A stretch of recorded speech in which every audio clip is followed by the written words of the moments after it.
Assalamualaikum warahmatullahi wabarakatuh. Halo anak-anak ibu semua, apa kabar? Ibu harap hari ini kalian tetap jaga kesehatan dan semangat belajarnya serta patuhi protokol kesehatan. Anak-anak ibu semua, pada pembelajaran hari ini kita akan membahas tentang materi upaya peningkatan ekonomi agrikultur.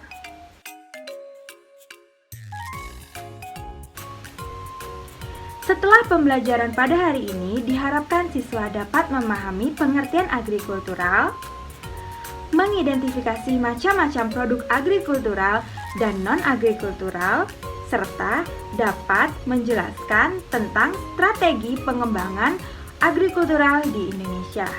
Apa sih yang dimaksud dengan ekonomi agrikultur?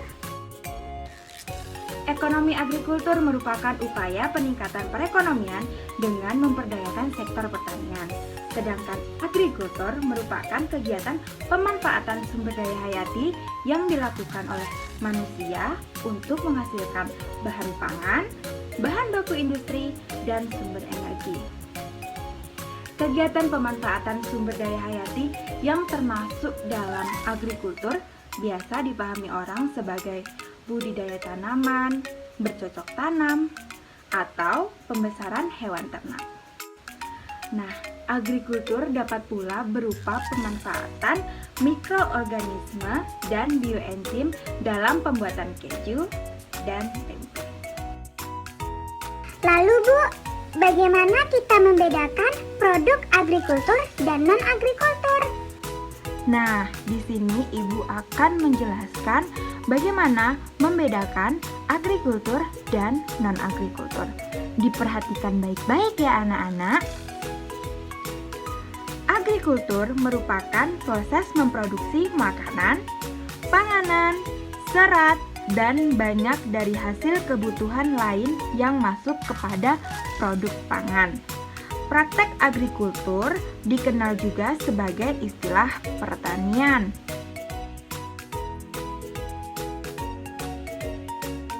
Nah, sedangkan non-agrikultur sendiri merupakan proses memproduksi tanaman pertanian yang dimanfaatkan bukan untuk bahan pangan manusia dan pakan ternak.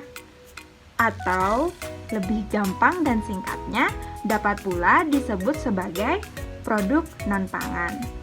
Sampai sini, anak-anak sudah paham belum apa perbedaan produk agrikultur dan non-agrikultur? Untuk lebih jelasnya, Ibu akan memberikan contoh produk-produk agrikultur dan non-agrikultur. Produk agrikultur terbagi menjadi 4 sektor. Yang pertama adalah sektor perkebunan, antara lain yaitu teh, coklat, kopi, karet, kelapa sawit, tebu, umbi-umbian, serta sayur-sayuran dan buah-buahan. Sektor selanjutnya adalah sektor peternakan, antara lain daging, telur, dan semua produk olahan hasil peternakan yang dapat digunakan sebagai bahan olahan pangan. Selanjutnya adalah sektor perikanan, yaitu ikan, udang, kerang, rumput laut, dan semua produk olahan hasil perikanan. Sektor terakhir adalah sektor kehutanan, antara lain kayu manis, madu, rotan, baik rotan yang muda maupun rotan yang tua, dan semua produk pangan hasil olahan kehutanan. Selanjutnya adalah produk-produk non-agrikultur. Seperti penjelasan di awal tadi, bahwasanya produk non-agrikultur merupakan hasil dari pengolahan pertanian yang dimanfaatkan bukan untuk bahan pangan manusia maupun ternak, atau secara singkatnya dapat disebut juga produk non-pangan. Produk non-agrikultur sendiri berupa tinta percetakan, serat, papan, obat-obatan, serta pelapis kertas.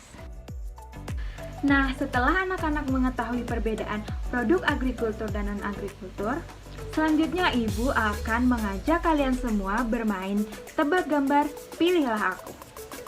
Cara bermain tebak gambar Pilihlah Aku yaitu dengan cara kalian bisa langsung screenshot lembar kerja pada layar ini, lalu kalian dapat memberi tanda centang pada gambar yang tergolong produk agrikultur dan tanda silang untuk produk non-agrikultur. Nah, setelah kalian menyelesaikan lembar kerja dan memberi tanda silang dan centang, kalian bisa langsung mengumpulkan hasil tugas kalian pada WA Group maupun Google Classroom. Nah, selanjutnya adalah potensi agrikultur. Indonesia merupakan negara agraris yang memiliki sumber daya alam yang sangat banyak untuk produk pertanian. Di sektor pertanian sendiri, Indonesia memiliki tanaman unggul seperti padi, kedelai, kacang tanah, ubi kayu, dan beberapa varietas yang lain. Peran agrikultur di Indonesia.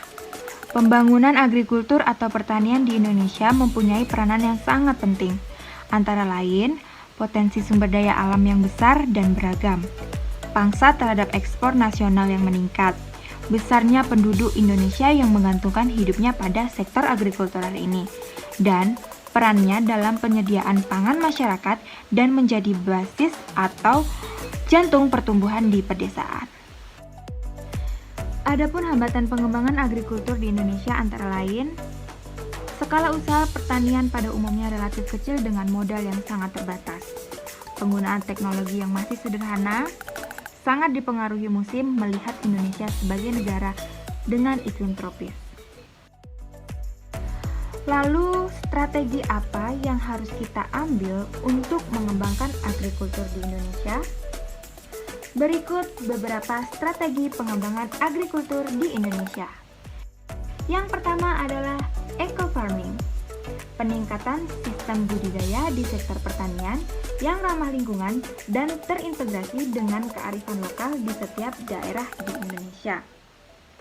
Selanjutnya adalah distribusi pupuk secara merata.